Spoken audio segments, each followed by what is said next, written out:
Sabe como é que o povo de Israel foi parar no Egito? José do Egito se tornou governador, fome se abateu sobre toda a terra, toda a sua parentela acabou sendo acolhida e salva naquele período de muita carestia, de muita fome. O problema é que a fome passou, mas as vantagens do Egito continuaram ali presentes e eles não regressaram para a sua terra de Canaã. O tempo vai passando até que aparece um faraó que nem lembrava mais de quem fora José. E ele encontra aquele povo ali, tira proveito disso e passa a escravizar o povo. Foram 400 anos de escravidão no Egito. 400 anos de opressão, de exploração, de muita angústia. Vai chegar o momento, meus irmãos, que a gente vai ver Deus promovendo libertação desse povo. Mas é um povo que aprendeu a idolatria do Egito. Um povo idólatra, tanto que quando ele é liberto do Egito, e Moisés demora-se no alto do Monte Sinai, o povo já apela para os seus próprios deuses, um sincretismo religioso acontece e eles constroem um bezerro de ouro. Veja a influência, o impacto de toda a cultura, de toda a religiosidade, de todo o paganismo egípcio sobre aquele grupo enorme de judeus. Deus vai se manifestar a Moisés. Mas você tem que lembrar que quando Moisés nasceu, o faraó, preocupado com a multiplicação do povo hebreu em seu território, temendo que em se multiplicando eles viessem a se rebelar, se tornarem fortes, mais numerosos e poderosos, poderiam insurgir-se contra Faraó e o exército e o Egito. Ele mandou matar todo recém-nascido do sexo masculino. Não bastava apenas a escravidão e toda a opressão e toda a exploração, agora um genocídio era impetrado pelo poder máximo, pelo faraó. Por providência divina, Moisés é preservado.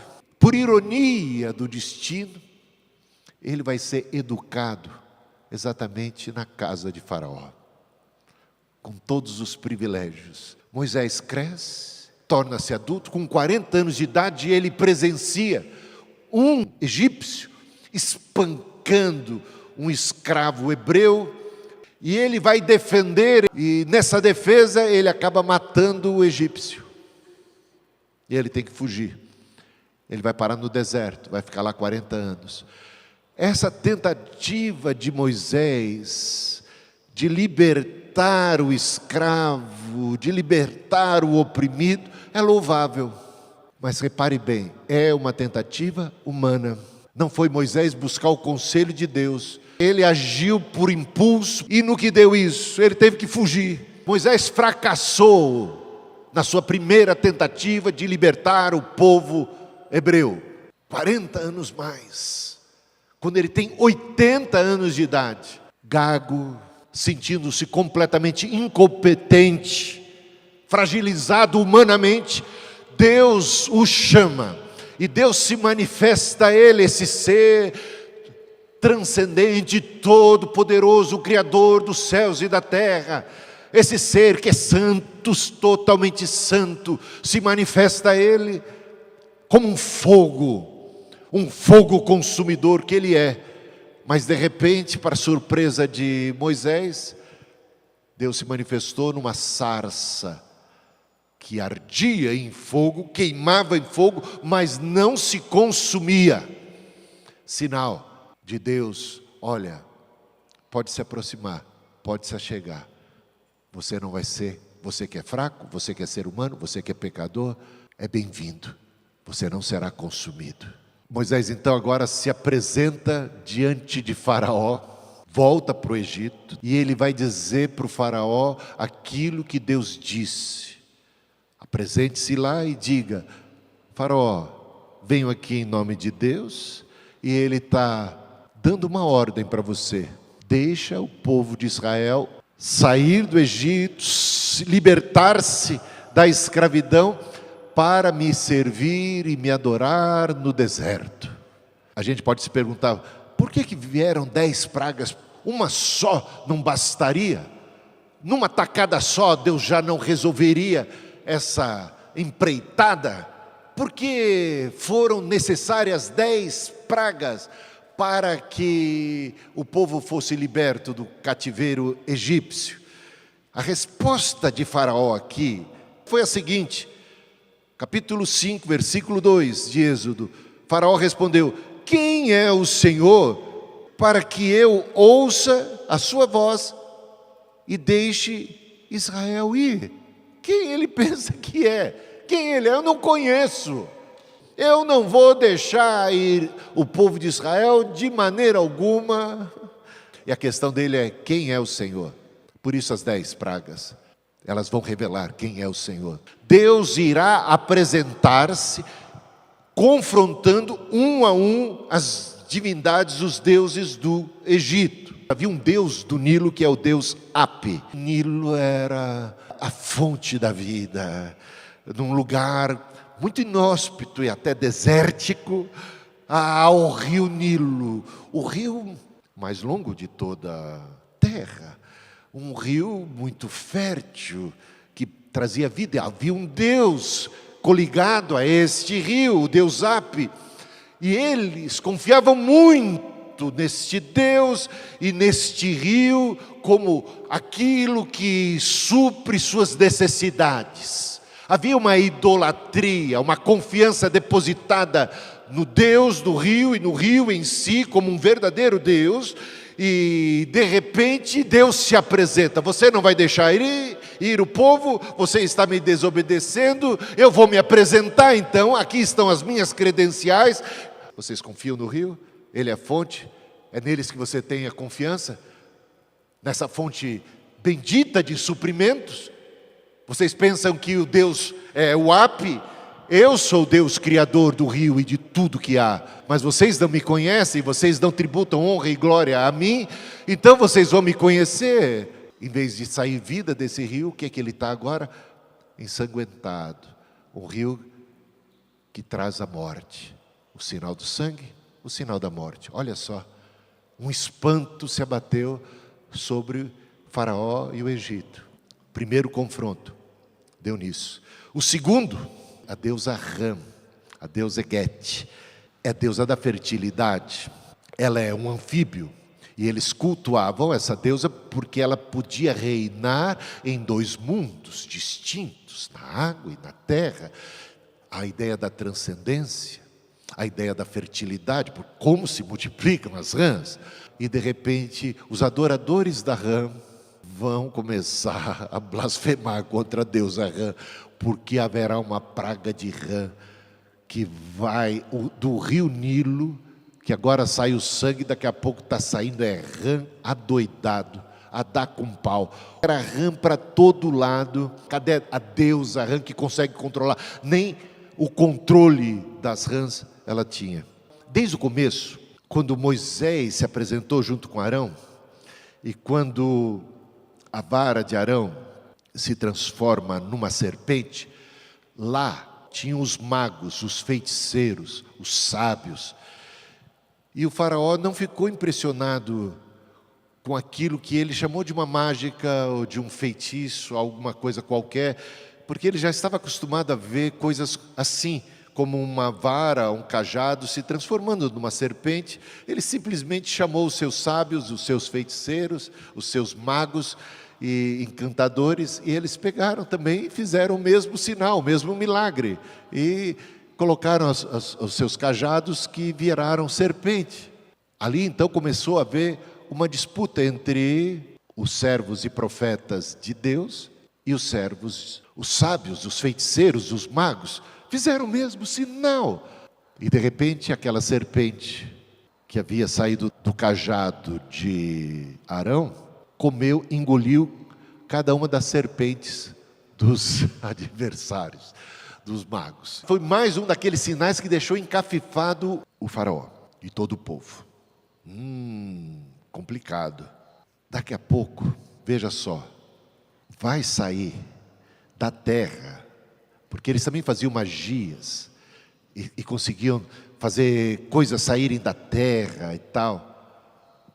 Aí, para mostrar que só o Senhor é Deus, que não se trata de mágica, não se trata de truque, não se trata de feitiço, mas um grande sinal: o pó da terra, de acordo com a palavra de Moisés, se transformou numa praga de piolho. Gente, é um tal de coçar a cabeça, um negócio ficou feio, e o faraó clama por misericórdia, e para mostrar que só o Senhor é Deus, numa palavra de Moisés, a praga se extinguiu. A cura dos piolhos. Você sabe como é difícil curar uma cabeça de piolho. Imagina acabar num ato, isso diante de todos eles.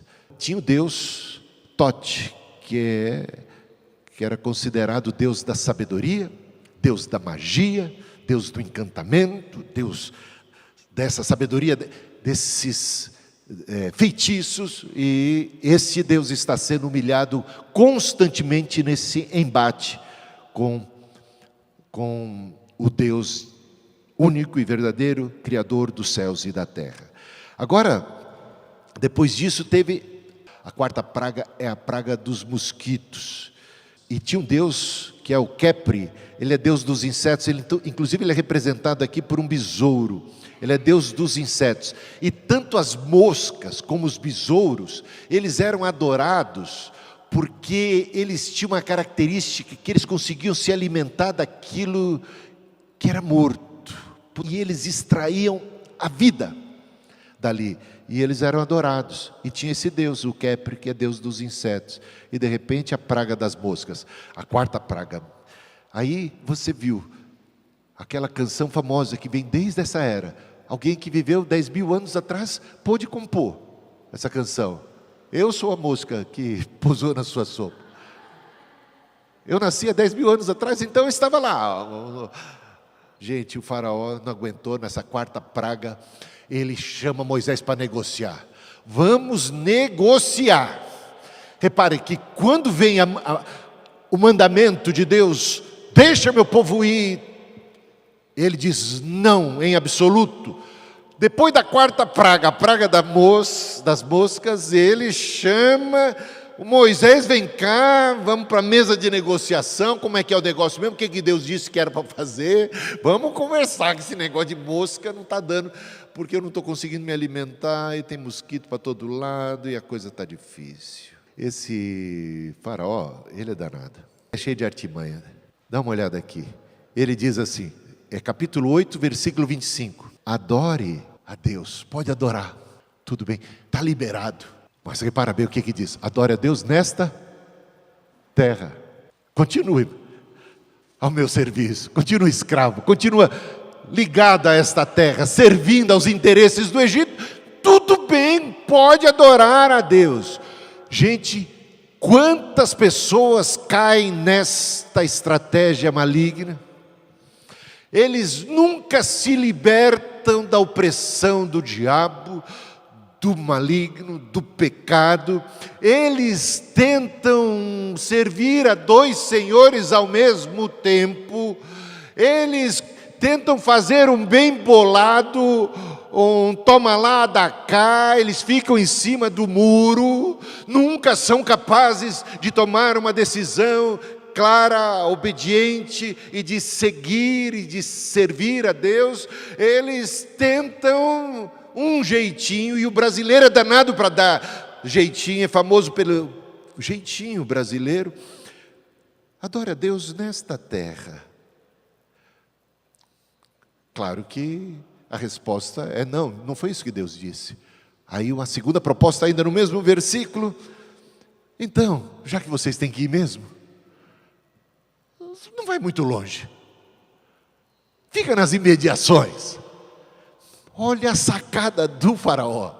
Gente, o faraó sabe muito bem toda a atração, todo o fascínio que o Egito exerce, toda a tentação que o Egito representa. Primeiro, fica aqui mesmo e adora a Deus, serve a Deus, mas fica aqui.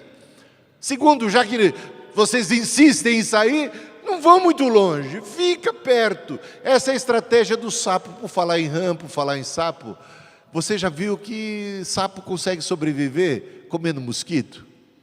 Entre outras coisas. Alguém viu já um sapo caçando mosquito? Caçando inseto?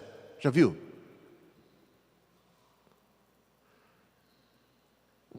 Um sapo tem asa? Não. O sapo, ele teria vantagem sobre o mosquito se ele saísse pulando, saltando para pegar mosquito? Não. O sapo já muito conhece a estratégia de Faraó. Ele diz assim: olha, fica de boa, só não vai muito longe, porque o sapo sabe aonde a sua língua alcança. E o diabo sabe muito bem. Tinha um amigo meu, que ele foi um ébrio, um alcoólatra, por muito tempo. Uma pessoa muito bacana, mas complicou muito a vida dele, a sua escravidão no vício da bebida. Totalmente tomado pelo vício, controlado. Isso complicou ele, vida familiar, trabalho, tudo mais. Foi uma desgraça. Chegou uma época em que ele se converteu e ele se libertou da bebida. E estava todo feliz, e eu o encontrei, e ele dava testemunho de como a vida dele agora estava diferente. Que coisa, eu fiquei tão feliz. De repente, era lá do nosso bairro, lá de Cidade Ademar. De repente eu passo e vejo ele no bar. Falei, ele teve uma recaída, né? Aí encontro com ele depois disso, falo, olha, outro dia te vi lá no bar, então você teve uma recaída. Não, eu estava lá, era até mesmo para evangelizar meus amigos e tal. Eu achei aquilo muito precipitado, porque ele tinha acabado de sair daquele mundo, e eu achei que ainda era muito cedo para ele já estar se aventurando por aquela região. Bem, pensei eu que aquilo não era tão apropriado, principalmente por ser tão recente. Não era uma pessoa que já tinha se consolidado, anos já liberto. E aquele era um ambiente muito sedutor para ele, muito complicado. O mesmo ambiente em que ele viveu durante tanto tempo. Tudo bem, muito louvável, manter ainda contato, manter amizade, mas naquele ambiente eu não achava muito sábio. Dito e feito, gente, passou um tempo, ele tinha voltado para a bebida. Não vai muito longe, fica aqui nas imediações, sabe? É assim, há uma estratégia aí. De repente,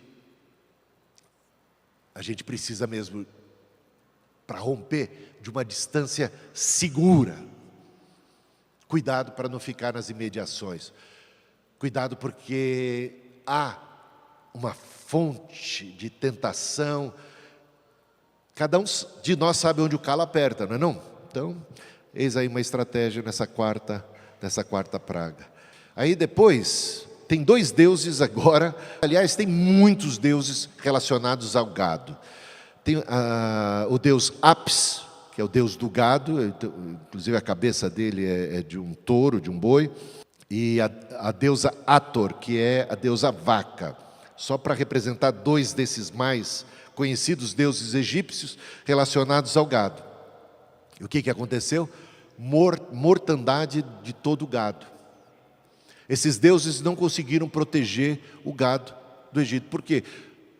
Porque Faraó insistiu em não obedecer a Deus. Então, mais um sinal fortíssimo. Depois, veja só, há uma praga que afeta a pele das pessoas, um tumor, feridas, que acontece até para os animais, para as pessoas, e eles tinham 3 deuses muito conhecidos, e especialistas em cura, em medicina, a deusa Ísis, o Imhotep, o deus da medicina, que é considerado inclusive o primeiro médico de toda a história antiga. E depois o Sekhmet, que era uma deusa da guerra e também da medicina. Bom, e a verdade é que não conseguiram resolver o problema desta praga. E aí o que vai acontecer? Tem a deusa do céu, a Nut, deusa dos céus, e dos céus, em vez de vir chuva, em vez de vir coisa boa, chuva boa, veio uma saraiva, uma saraivada, chuva de pedras, fogo vindo do céu. Gente, uma calamidade. Os animais que não foram mortos pela praga anterior, pelas pragas anteriores, agora foram mortos pelas pedras. Uma desgraça terrível se abatendo sobre o Egito, e nenhum Deus do Egito conseguia controlar a ação e a mão forte de Deus. E depois, a praga dos gafanhotos. Essa praga dos gafanhotos veio sobre toda a plantação, e tinha esse Deus que era o Deus da fertilidade da terra, da colheita, da agricultura, esse Deus que era poderosíssimo, o Deus Osíris, e de repente, esse enxame, esses gafanhotos que tomaram conta de tudo. Bom, estamos chegando no final, chegamos à 9ª praga, e aqui tem um Deus que inclusive é bem conhecido no Brasil, é o Amon-Ra, muitas vezes conhecido só como Ra. Este Deus é o Deus Sol, e Deus vai confrontar o Deus Sol, porque Ele é o Criador do Sol. E as pessoas estão adorando o que Deus criou, no lugar de adorar o Criador do Deus. Cadê o sol? Cadê o Deus Sol agora?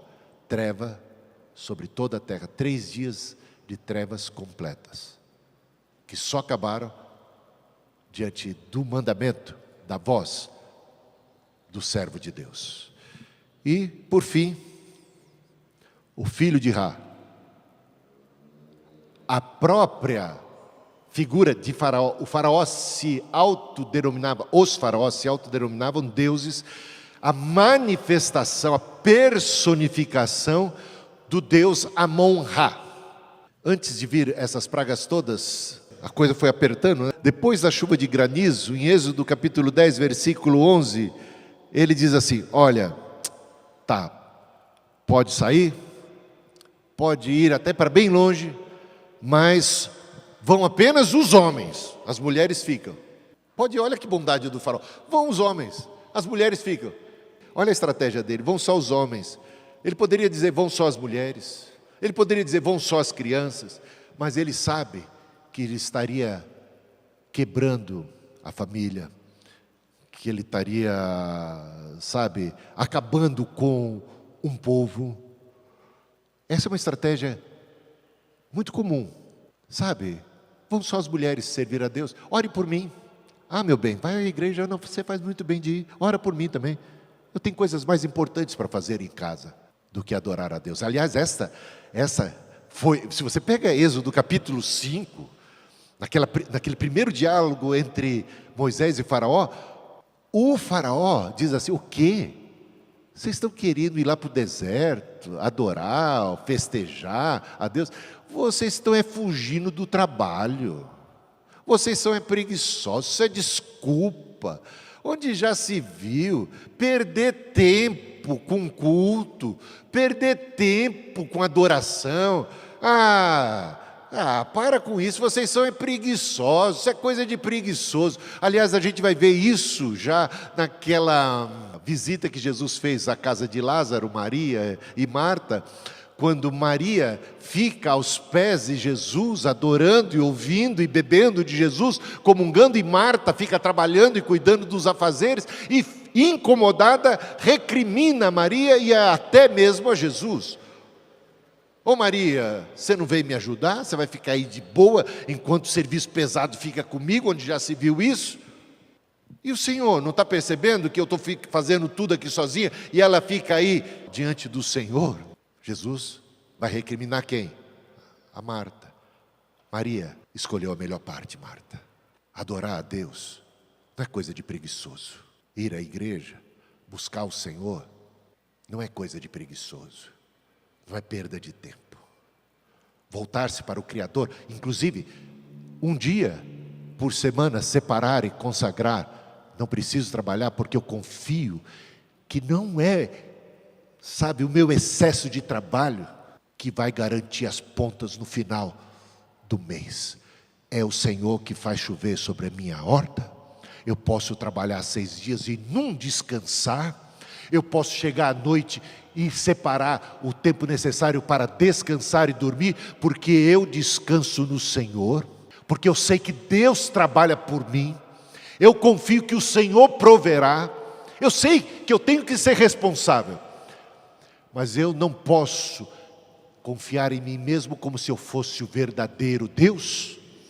Eu que faço, eu que aconteço. Se eu não trabalhar, é que não vai ter aqui, é o meu trabalho. E aí tem gente que não descansa, tem gente que nunca tira férias, tem gente que nunca vai à igreja, tem gente que nunca para, tem gente que nunca adora a Deus, tem gente que se endeusa na sua atitude de que eu sou o provedor, eu sou isso, eu sou aquilo, eu faço e eu aconteço. Meus irmãos, confia no Senhor.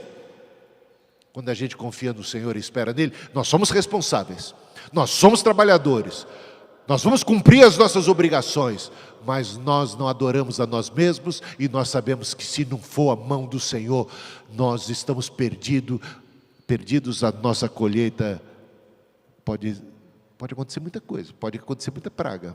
Não é que Deus vai mandar praga, mas como nós dependemos da bênção de Deus em tudo que nós somos e tudo que nós fazemos. Bom, vão só os homens, ou vão só as mulheres, ou vão só as crianças, coisa de criança. Eu levo meu filho à igreja, deixo eles lá, eles vão na escola dominical, vão aprender coisas boas, mas eu vou fazer coisas mais importantes. O que nós estamos na prática ensinando para os nossos filhos?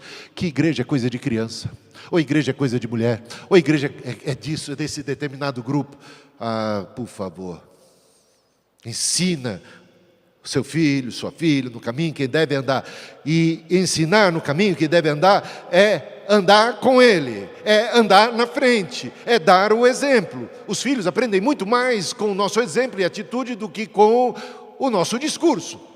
Todos nós sabemos disso. Se nós só apontamos o caminho, esse é o caminho, e apontamos e não seguimos esse caminho, os filhos aprendem com o nosso exemplo, com a nossa atitude, e vão seguir os nossos passos com muito mais facilidade do que a nossa conversa. Conheci um pai que queria muito bem a seu filho e que tinha um problema com o cigarro e fazia mal para ele. Ele sabia disso, mas não conseguia resolver esse problema com o cigarro. E aí ele não queria que o filho fumasse e ensinava seu filho: não fume, meu filho, faz muito mal para a saúde, não fume, meu filho. O filho fez o seguinte comentário certa vez, ele diz assim: bom, eu não posso fumar porque eu sou criança, mas quando eu crescer eu vou ser que nem meu pai.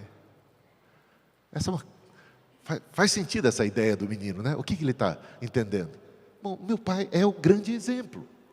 Antes da 10ª e última praga, mais uma mesa, uma rodada de negociações. Êxodo 10, versículo 24. Faraó propõe o seguinte: tudo bem, podem ir. Tudo bem, podem ir até para bem longe. Tudo bem, os homens também podem ir com todas as pessoas. Mas os rebanhos, os bens materiais, ficam aqui no Egito. Repare que a última coisa a se converter num homem é o bolso. Repare que Jesus disse: não podeis servir a 2 senhores, não podeis servir a Deus e as riquezas. Repare que o jovem rico, que amava a Deus, até onde ele entendia que amava, descobriu numa conversa com Jesus, de que ele não amava tanto a Deus como ele imaginava amar até então, quando Jesus disse: olha, só falta uma coisa para você. Você guarda os mandamentos, você tem caminhado muito bem em diversas áreas da vida, uma única coisa te falta: vende o que você tem, dá aos pobres, e você vai ter um tesouro no céu, e você vai ter a sua entrada no céu. Ele se retirou, porque era dono de muitas coisas, amava essas coisas, e não era capaz de amar a Deus sobre todas as coisas, não era capaz de abrir mão do seu apego aos bens materiais. De alguma maneira, ali revelou-se a sua idolatria. Onde estava o seu coração? A última cartada de Faraó: os bens ficam. Adora Deus sem os bens materiais. Olha para o teu coração agora e veja o quanto você está realmente liberto desta idolatria. Por fim, Deus e Faraó. Você se auto-intitula Deus. Não vai deixar meu povo ir? Veja que a coisa vem de maneira paulatina. Os juízos de Deus, por sua graça e misericórdia, não vêm numa tacada só. Deus está paulatinamente procurando convencer, apresentando-os e dando sinais assim completamente irrefutáveis, eu diria, de que Ele é Deus sobre tudo e todos. Não tinha como escapar, mas é o apego, é a idolatria, é uma coisa que cega o ser humano. E então vai passar o anjo da morte e vai ceifar os primogênitos. Você é Deus, seu filho primogênito será o próximo Deus do Egito, não é? Tem muitos deuses, que até o Osíris mesmo, ligados à ressurreição, à vida. Quem é que vai segurar essa onda do anjo da morte? E somente os que estavam no Egito, que obedeceram à instrução divina, os pais que sacrificaram um cordeiro que apontava profeticamente para Cristo, o Cordeiro de Deus que tira o pecado do mundo, que aspergiram o sangue do cordeiro sobre os umbrais de suas residências, pouparam os seus filhos, protegeram os seus primogênitos. Mas o primogênito de Faraó foi ceifado. Esse foi um golpe muito duro para Faraó. Ele deixa todo mundo ir embora. E aí tem o êxodo, aí tem os pães asmos. Não há tempo agora para esperar a massa de pão fermentar. Tem que fugir porque Faraó é temperamental. Faraó deixou ir pelo impacto do acontecido, mas ele vai mudar de ideia rápido. E vai à caça do povo de Israel. Haverá uma libertação? Sim, uma grande libertação. Um exército inimigo de Faraó atrás de todo o povo, o mar vermelho na frente, e há uma grande libertação. O povo passa, o mar se fecha, os inimigos são tragados, eles vão para o deserto, e lá eles vão praticar a idolatria, adorando o bezerro de ouro, no momento quase que subsequente. O mal da idolatria é algo terrível. A grande comissão, o grande mandamento que Jesus deu aos seus seguidores antes de subir aos céus, ele disse: todo poder me foi dado no céu e na terra, portanto ide, fazei discípulos de todas as nações, batizando e ensinando a guardarem tudo o que eu vos tenho dito. E eis que estarei convosco todos os dias até a consumação dos séculos. Tem 3 coisas aqui. A primeira é batizando, a segunda é ensinando, e o terceiro é a comunhão com Deus. No Êxodo a gente percebe tudo isso. O povo primeiro é batizado naquelas águas do mar, naquela libertação. Isso é graça de Deus. Eles foram salvos pela graça. Antes da lei, a lei ainda não havia chegado, o Sinai, as tábuas da lei ainda não haviam sido dadas. Deus, por graça e misericórdia, resgatou e salvou o povo de Israel, que era um povo idólatra, um povo teimoso, um povo ruim. Esse povo não era em nada melhor do que o povo do Egito, saiba disso, em nada melhor. Aliás, estavam seguindo as mesmas práticas e tudo mais, e, bom, um povo complicado, mas ali a gente vê Deus, por misericórdia e graça, vendo a opressão, vendo as injustiças que eles sofriam, e lembrando-se do seu pacto com Abraão, Ele vai lá e resgata por graça, por misericórdia esse povo. Agora, é um povo que foi liberto? É um povo que escapou do cativeiro? Sim. É um povo que passou pelo Mar Vermelho, que simboliza as águas do batismo? Sim. O passado de escravidão ficou para trás? Sim. Tudo isso é verdade, mas eles precisavam ser libertos de uma outra escravidão, a escravidão da ignorância, a escravidão da idolatria e de tantos costumes e de tantas coiseiras, de tanta bagagem de 400 anos debaixo de tanta idolatria, de tanta malignidade. E é um outro passo, sendo instruídos. Eles vão receber as tábuas da lei, eles vão ser instruídos. Mas vai dar trabalho. Gente, o trabalho de discipulado não é fácil. As pessoas não são libertas assim numa tacada e tudo muda e tudo vira maravilhoso. Há que crescer na graça e no conhecimento. Há que sabe, apossar-se, apropriar-se, ser santificado. A caminhada cristã, veja só Jesus com os discípulos, veja só Jesus com Pedro. Jesus vai ter que dizer para Pedro certa vez: arreda de mim, Satanás, porque você só cogita das coisas dos homens e não cogita das coisas de Deus. Todo o materialismo ainda dentro de nós, sabe, todos os costumes, tantas coisas das quais nós precisamos nos libertar. Ou você pensa que quando eu me converti, quando eu voltei para Cristo, eu já estava saradão espiritualmente falando? Bom, assistindo o jogo do Palmeiras na casa do meu sogro, recém-batizado, quase gol do Palmeiras, e lá saiu um palavrão, que quem fala palavrão nem percebe que fala palavrão, não é? É natural, faz parte. Então, Cristina me chamou a atenção depois. Um baita palavrão daqueles. O que eu quero dizer, é natural que ainda muito costume esteja conosco.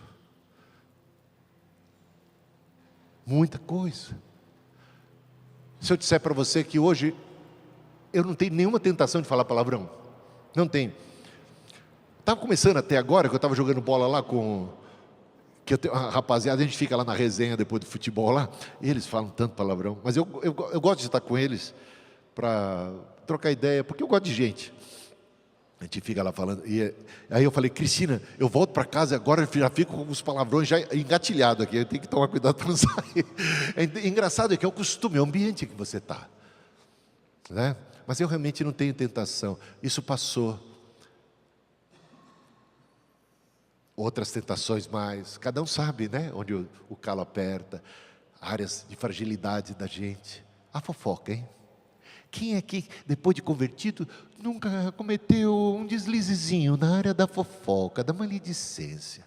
Eu diria também da murmuração, da reclamação, ou da falta de fé diante das tribulações, né? Quantos desafios a gente precisa superar, quanto a gente precisa crescer, o quanto a gente precisa amadurecer. Gente, os servos de Deus não nascem prontos, é só olhar o Evangelho que não esconde nada. Eu quase que dizer que eu adoro Pedro, cometendo uma idolatria aqui, mas é o modo de dizer também, né? Vocês entenderiam que eu não adoro, literalmente.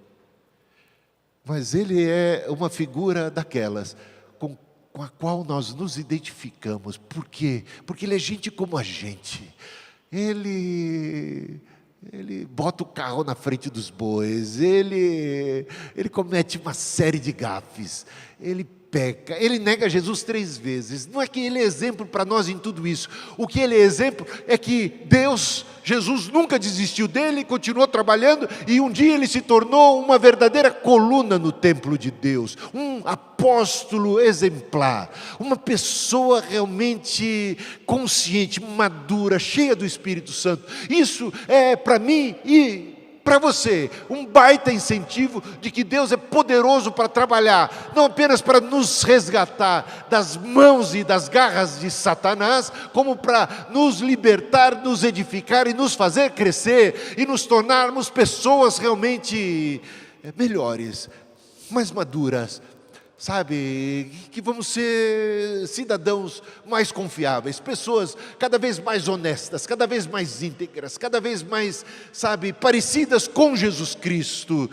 Idolatria, meus irmãos, é sempre quando confiamos nas forças desse mundo, seja lá no que for, para satisfazer as nossas necessidades, em vez de confiar em Deus. Você pode não ser uma pessoa religiosa, mas ainda assim ser um idólatra. Envolve tratar elementos da criação como se fossem divinos, buscando neles segurança, felicidade ou controle. Veja os que são adeptos ao horóscopo ou qualquer coisa assim, ou controle porque você vai fazer alguma mandinga, ou você vai aprender algum ritual, ou você vai fazer algum sacrifício, você vai apaziguar as divindades, ou seja, você começa a exercer certa manipulação, certo controle, você vai aprendendo determinadas técnicas de manipular, ou de apaziguar, ou de agradar, ou qualquer coisa assim, para receber isso, ou para ter um tratamento, uma resposta tal. Isto tudo é idolatria, que você encontra no animismo, encontra em quase todas as religiões pagãs. Não se limita à adoração de imagens, mas inclui qualquer substituição da confiança de Deus por objetos, poderes, recursos ou habilidades nesse mundo natural. Agora vamos a alguns textos, meus irmãos. Jeremias 17:5. Assim diz o Senhor: maldito o homem que confia no homem e faz do seu braço a sua força, auto-idolatria da qual eu já partilhei. Provérbios 3:5. Confia no Senhor de todo o teu coração, não se estribe no teu próprio entendimento, confia na sabedoria que vem do alto, na sabedoria que vem dele. Manipular elementos da criação. Olha só, Romanos 1:25. Paulo está dizendo, protestando em relação à idolatria que ele contempla no mundo como um todo. Eles trocaram a verdade de Deus pela mentira e adoraram e serviram coisas, os seres criados, a criação, a criatura de Deus, ou as criaturas de Deus, a criação do Senhor, em lugar do Criador. Esse Criador que é bendito, único e verdadeiro Deus, bendito eternamente. Então, não se limita à adoração às imagens, mas inclui qualquer substituição de confiança. Veja Colossenses 3:5. Portanto, façam morrer o que pertence à natureza terrena de vocês, a imoralidade sexual, a impureza, a paixão, os maus desejos e a ganância, que é idolatria. E Mateus 6:24, ninguém pode servir a dois senhores, porque ou há de odiar um e amar o outro, ou se dedicará a um e desprezará o outro. Não podeis servir a Deus e as riquezas. Deus em Êxodo mostrou que a salvação é mais do que libertação física, é libertação da ignorância, da idolatria, da falsa adoração, para estarem com Deus, para Deus tabernacular no meio dele. Eis que estarei convosco todos os dias. É uma libertação para relacionamento. A salvação é relacionamento com Deus. Isso é o que Deus quer, que nós o conheçamos, que nós o amemos e que nós o desejemos, caminhar, aprender, sermos amigos de Deus. E ao revelar-se como o eu sou, qual é o meu nome? Ele diz, eu sou antes que tudo fosse. Aquele que é, aquele que era, aquele que há de vir, o ser todo-poderoso. Então, abandonemos toda e qualquer forma de idolatria. Por isso, o primeiro mandamento qual foi? Não terás outros deuses diante de mim. Ele é o único e verdadeiro Deus, único digno de adoração. Vamos rechaçar tudo e qualquer ídolo e vamos adorar e servir ao único e verdadeiro Deus. Amém e amém.